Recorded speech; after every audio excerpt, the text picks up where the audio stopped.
हमारे साथ जुड़ गए हैं चंद्रशेखर आजाद। आप भीम आर्मी के चीफ हैं। चंद्रशेखर आजाद जी, आपका बहुत बहुत शुक्रिया और स्वागत एनडीटीवी में हमारे साथ जुड़ने के लिए।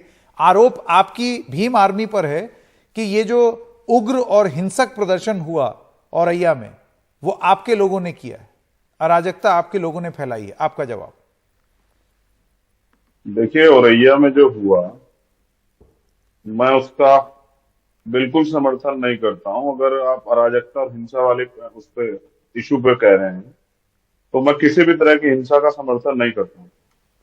मेरे लोगों पे आरोप है, पुलिस इस बात की वो कर रही है पुष्टि की भीम आर्मी के लोगों ने किया, लेकिन पुलिस का एक आधिकारिक बयान है कि भीम आर्मी और पुलिस में कोई झड़प नहीं हुई है। मैं आपको अभी दिखा देता हूँ, पुलिस ने दिया ट्विटर पे जवाब कि भीम आर्मी और पुलिस में कोई झड़प नहीं हुई। बेसिक हुआ क्या है, 9 तारीख को एक घटना हुई और 13 तारीख को पीड़ित के जो पिता थे, उस समय जो पीड़ित थे अब तो मृतक हो गए, वो गए थे पुलिस के पास कार्रवाई के लिए, लेकिन पुलिस के जो दरोगा हैं असल्ला थाने के, उन्होंने गाली गुफ्तार करके और मारपीट करके उनको भगा दिया थाने से। उस दिन से वो लोग घूम रहे थे। बड़ी मुश्किल से 24 तारीख को एफआईआर दर्ज हुई है और 25 तारीख की सुबह बच्चे की डेथ हो जाती है। तो वहां की पुलिस तो लगातार इस घटना को दबाने में लगी हुई थी।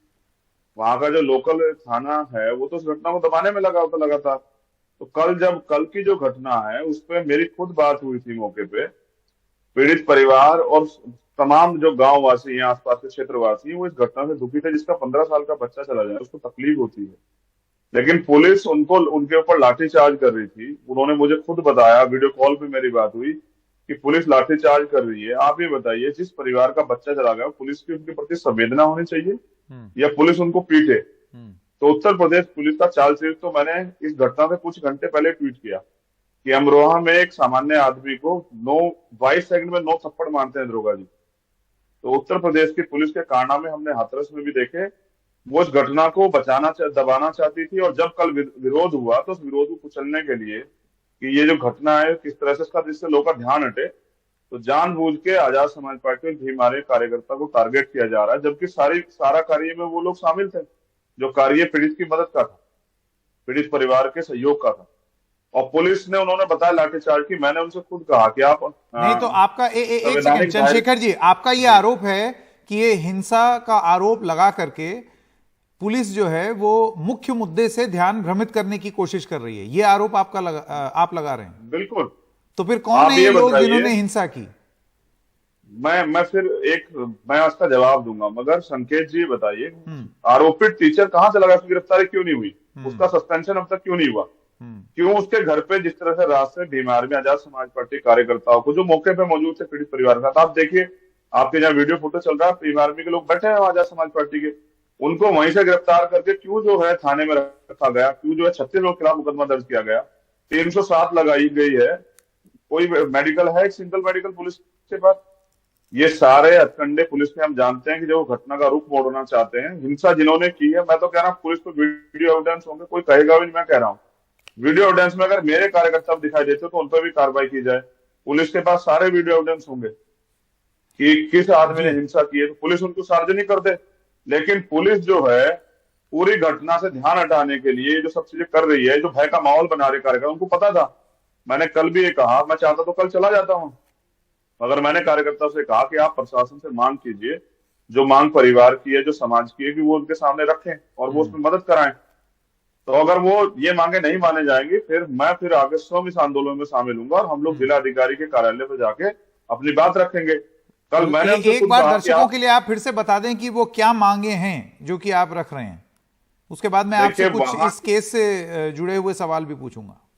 बिल्कुल ठीक है। वहां के जो लोकल गांववासी हैं, अब 15 साल किसी का बच्चा गया है, उसको उन्होंने किस तरह से अपने खून से सींचा होगा, क्या उम्मीद है, क्या सपने देखे होंगे, तो उनको आर्थिक मुआवजा, उस परिवार को एक सरकारी नौकरी या एक ऐसा जो है रोजगार का साधन जिससे परिवार अपने पैरों पर खड़ा हो पाए, उस परिवार को खेती करने के लिए कोई कृषि भूमि जो है मिल जाए, यही 2-3 मांगे। उस आरोपी पे सख्त कार्रवाई हो, क्योंकि मैं आपको जानकारी नहीं होगी मगर मैं बता देता हूं कि 3 दिन पहले उसी टीचर ने एक और छात्र के साथ इस तरह मारपीट की है, उसकी भी हालत गंभीर। कल उसके लिए उसकी भी एप्लीकेशन जो है पुलिस को दी गई है।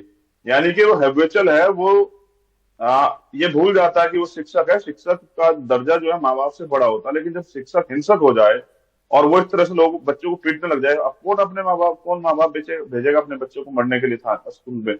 अभी जो राजस्थान में हुआ जालौर मट्टी छूने पे, ये भी तो बिल्कुल ऐसा ही है। हम्म। अगर उसने कुछ गलत लिख दिया तो आप समझाइए अध्यापक का ये काम पीटने की अथॉरिटी किसने दी? और पुलिस जो है अगर पहले से कार्रवाई करती तो ये इतना गंभीर माहौल क्यों बनता? हम्म। आज मैं दहशत का माहौल बना हुआ है। जी भीम आर्मी चंद्रशेखर जी, कार्यकर्ताओं को चुन एक चुन के एक जेल चीज जो भेजा जा आपने रहा है। अभी थोड़ी देर पहले बोली कि ये स्कूल में इस तरीके का माहौल क्यों है।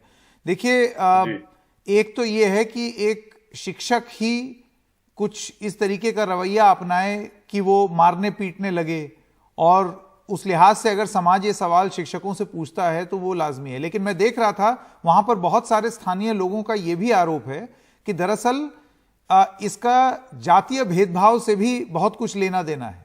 शिक्षक के इतने हौसले बुलंद हुए ही इसलिए क्योंकि उसको ये लगा कि वो ये कर सकता है। संकेत जी, मैं फिर आपका इशारा फिर गहराई की तरफ ले जाता हूँ। आपके आपके जो जिस पे हम चर्चा कर रहे हैं उस विषय को, आप ये बताइए, क्या आपने कहीं सुना कि कमजोर वर्ग के लोगों के अलावा जिन्होंने अपने बच्चे के सर को रखा उनको पीटा गया हो? रात तो पीड़ित परिवार भी पिटा है। ऐसा ही जो है वहां हुआ था जालौर में, और ऐसा यहाँ हुआ है। ये जब दलितों की बात आती है, कमजोर वर्ग की बात आती है, तो पुलिस की लाठी में और ज्यादा दम आ जाता है। वहीं माफियाओं के आगे घुटने टेकते नजर आती है। आपको याद होगा जिला पंचायत अध्यक्ष के चुनाव में एक बीजेपी के नेता ने एक एसपी को थप्पड़ मार दिया, वो वीडियो खूब वायरल हुई। तो उनका कुछ ना कर पाए एक महंत जी अभी जो हैं, उन्होंने वो फरसा लेके वो एक पुलिस वाले का हाथ काटने की तरफ बढ़ गए, उन पे कुछ ना कर पाए। लेकिन अब तो जानबूझ के एक डर का माहौल बन जाए, क्योंकि जाति का एक बहुत बड़ा मसला है। पहले जाति की वजह से उस बच्चे को मारा गया, और फिर अब क्योंकि दलितों ने विद्रोह किया, दलितों ने आवाज उठाई, तो उनको पीट के उनमें इतना हौसला कहां से आ रहा है? उनका दमन किया जा रहा है। अंग्रेजों से भी ज्यादा बुरी होगी उत्तर प्रदेश की पुलिस। और फिर वो इनका मेन इश्यू ये है कि कल मैं भी वहां जाऊंगा इस अन्याय के खिलाफ, तो वहां के कार्यकर्ताओं में डर का माहौल बनाया जाए। जबकि सच ये है, जैसे मैंने कहा कि वो टीचर ने एक और घटना 2 दिन पहले की है। भीम आर्मी के कार्यकर्ता, आजाद समाज पार्टी कार्यकर्ता संवैधानिक दृष्टिकोण से अपनी बात रखते हैं। उन्होंने मुझे कल ये बात आगाह किया उन्होंने मुझे कि पुलिस पीछे लाठी मार के माहौल खराब करने का प्रयास कर रही है। तो मैंने उनसे कहा कि आप लाठी मारने दीजिए, आप संवैधानिक रूप से अपनी बात रखते रहिए। लेकिन जब पुलिस हिंसा करवाने का प्रयास करे, पुलिस माहौल खराब करने का प्रयास करे, तो फिर क्या होगा? अब तो इतनी धाराएं लगाई कि मैंने पढ़ी है 36 लोगों पर मुकदमा, 36 लोगों पर, परिवार पीड़ित परिवार पर मुकदमा, 250-300 लोग अज्ञात। ये इस बात का स्पष्टीकरण है कि पुलिस वहां दलितों के प्रति दमन की कार्रवाई कर रही है, और अब डराने के लिए एनएसए और तमाम तरह की बातें की जा रही है। स्पष्ट करता है कि दलितों को के साथ जो अन्याय हो रहा है उस पर आवाज उठाने का काम करते हैं, तो पुलिस सरकारी मशीनरी का दुरुपयोग करके उनको दबाने का और वापस जैसे आजादी से पहले हो रहते थे उस हाल में रखने का प्रयास कर रही है। आपकी बात से ये लगता है चंद्रशेखर जी, आपकी बात से ये लगता है चंद्रशेखर जी कि आप ये कहना चाहते हैं कि अगर और किसी समाज के लोग होते या और किसी वर्ग के लोग होते तो शायद इस तरीके का की कार्रवाई नहीं होती पुलिस की, और यहाँ सिर्फ इसलिए हो रही है क्योंकि ये एससी समुदाय से ताल्लुक रखता था। अगर ये राजनीतिक रूप से ताकतवर समाज होता तो शायद ऐसी कार्रवाई नहीं होती। एक बात पर मैं आपका ध्यान आकर्षित करूंगा, पुलिस जो पिछले कई मामलों में देखा, रात में ही जबरन परिवार के जो पीड़ितों को जो मृतक है उसका अंतिम संस्कार क्यों कराने लगी है? हाथरस की बेटी का रात में जबरन कराया गया, उन्नाव की बेटियों का जबरन कराया गया, और एक इशू में जो है जबरन रात में प्रयास किया गया कराने का। इस कल की घटना बेसिक क्या हुआ है, पुलिस इस बात को जानती थी कि दलितों में इस बात का आक्रोश बढ़ेगा, वो सुबह बड़ी संख्या में इकट्ठा हो गए, वो रात को ही बच्चे की को जो है अंतिम संस्कार कराना चाहते, पीड़ित परिवार चाहता था हिंदू रीति रिवाज के अंदर। जैसा मेरी उनसे बात हुई कि हम, क्योंकि ये बच्चा जो है अभी नाबालिग, हम इसको दफनाएंगे, हम इसको मिट्टी में दफनाने का काम करेंगे धरती में, जबकि पुलिस उसको जलाना चाहती। बेसिक कारण ये है, पुलिस उसकी जो है उसकी डेड बॉडी को रात रात में जो है वहां से हटाना चाहती थी। पुलिस ने रात किया क्या है, इन कार्यकर्ताओं के साथ मारपीट की, वहां की जनता के साथ मारपीट की, और फिर जो है उस बच्चे के सर को घर परिवार के पास लेके और उनको कहा जोर दबाव देके कि आपको भी जेल भेजेंगे अगर आप लोग जो है इसमें हामी नहीं भरेंगे, इनका अंतिम संस्कार नहीं करेंगे। तो दबाव बना के अंतिम संस्कार करवाना, ये आरोपियों को संरक्षण करने जैसा ही तो है। भाई एक रात में पुलिस, ऐसा क्या हो जाता कि सुबह के समय अंतिम संस्कार नहीं होता? सरकार भी हिंदू धर्म की दुआई देती, तो बताओ दिन छिपने के बाद कौन हिंदू धर्म में कौन सा अंतिम संस्कार होता है। लेकिन जबरन जो है उस शव को जलवाना और माहौल में जो है इस तरह की उत्तेजना, वो ठंडक पैदा करना कि कोई बड़ी कार्रवाई घटना नहीं है, तो ये इस बात से स्पष्ट करती है कि पुलिस का रवैया न्याय देने का नहीं, पुलिस का रवैया जो है वो उन लोगों का दमन करने का है। कि यही आरोप आपने हाथरस में भी लगाया था। नहीं, आरोप वो सच था, आप देख लो। अगर मेरी बात सच हो तो आप मुझे, झूठ हो तो आप बता दीजिए। नहीं, झूठ नहीं है, मैं बता रहा हूं कि वो यही चीज जो है वो हाथरस में भी हुई थी। तो ये पुलिस को आदत हो गई है, पुलिस को आदत हो गई है। ये अंग्रेजों से, मैंने कहा ना, अंग्रेजों से भी बुरा व्यवहार पुलिस है। किस लिए संकेत जी? कि जिनको पीड़ितों को न्याय दिलाने के लिए। मैंने कल एक घटना ट्वीट की, जो एक रेप पीड़िता थी, वो बच्ची जा रही थी गवाही देने, उसको वहां से उसका अपहरण हो जाता है। तो ये पुलिस तब क्यों नहीं जाती जब उस बच्चे को पीटा गया और परिवार गया उनके पास कि भाई रिपोर्ट लिख लो, तब उसको जो है धमका के भेज दिया जाता है, डरा दिया जाता है, तब ये पुलिस त्रास हो जाती है। तो कल वो लोग कोई हिंसा नहीं करा रहा, सब लोग आराम से बैठे हुए थे और अपनी मांग रख रहे थे, और पुलिस ने जबरन कि माहौल बिगड़े और इस घटना से लोगों का ध्यान हटे। तो एक और बड़ी घटना जो है, और अभी तो मैं कह रहा हूं, मैं मानता हूं वकील होने के नाते कि ये एक साजिश हो सकती है। हो सकता है पुलिस ने अपनी गाड़ियां जलाई हो जिससे कि भीम आर्मी के लोगों को बदनाम किया जा सके। पुलिस एक सेकंड, ये पहली बार आप कह रहे हैं कि पुलिस ने खुद अपनी गाड़ी जला ली भीम आर्मी को बदनाम करने के लिए? मैं कह रहा हूं ना, मुझे ऐसी आशंका है। पुलिस वीडियो जारी करे जिन उपद्रवियों की जिन्होंने गाड़ियां जलाई। और ये बताइए, अगर पुलिस जनता को पीटेगी तो जनता में कुछ लोग ऐसे भी रिएक्शन दे दे? क्या सब लोग एक जैसा? क्या सारे पुलिस वाले एक जैसे? वो पुलिस वाला भी तो है जो कल एक आम आदमी को थप्पड़ मारा था 20 सेकंड में, नो? तो ऐसे पुलिस वाले भी है, कुछ अच्छे पुलिस वाले भी है। तो वहां जातीय दम तो है ही, सरकार में जातीय दम है। जहां दलितों की बात आती है वहां सरकार जो। अब मैं पूछना चाहता हूं, एक दलित बच्चे की हत्या, कितने बीजेपी के नेता जा रहे हैं वहां? मुख्यमंत्री जी ने क्या दुख जाहिर किया कि एक बच्चे के जीवन खत्म हो गया जी?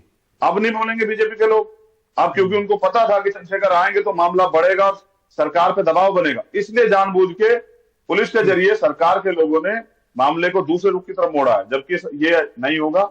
मैं बहुत जल्द वहां जाऊंगा। सुबह मेरे घर पुलिस आई थी पूछने के लिए कि आप वहां जा रहे हैं, तो मैंने उनसे कहा, मुझे तो पता भी नहीं था कि रात में कोई घटना भी घटी उसके बाद। तो मैंने इनसे कहा कि भाई मैं जाऊंगा, अगर प्रशासन और पुलिस आरोपियों को गिरफ्तार नहीं करेगी और परिवार की मांगों को नहीं मानेगी तो मैं उनके दुख दर्द को बांटने जाऊंगा। और लेकिन आप तो पुलिस दमन कर रही है, ये दमन तो नहीं चलेगा। ये लोकतंत्र है ना, सबको अपनी बात रखने का अधिकार है। तो इस देश का सबसे कमजोर तबका दलित आदिवासी को अपनी बात रखने का अधिकार है। तो आप ये भी छीन लोगे, आर्टिकल 19 भी छीन लोगे जी। तो ये अन्याय नहीं चलेगा। और पुलिस ये दमन इसलिए कर रही है कि आरोपियों को बचा सके, उनको संरक्षण दे सके और दलितों को जो है इतना कमजोर कर सके कि वहां दलित जाने से डरे जी। जबकि मेरा प्रयास है कि वहां जाके हम लोग उनकी न्याय की आवाज को मजबूत करें और जो अन्याय कर रही है भीम आर्मी आजाद समाज पार्टी का पुलिस, उसको रुकवाएं। जिन्होंने अपराध किया उनको जेल भेजे। मैं उस बात में उनका समर्थन करता हूं। लेकिन भीम आर्मी और आजाद समाज पार्टी कार्यकर्ता को जबरन जेल भेजा जाएगा तो फिर इसके खिलाफ हम लोगों को मजबूरी में आंदोलन करना पड़ेगा।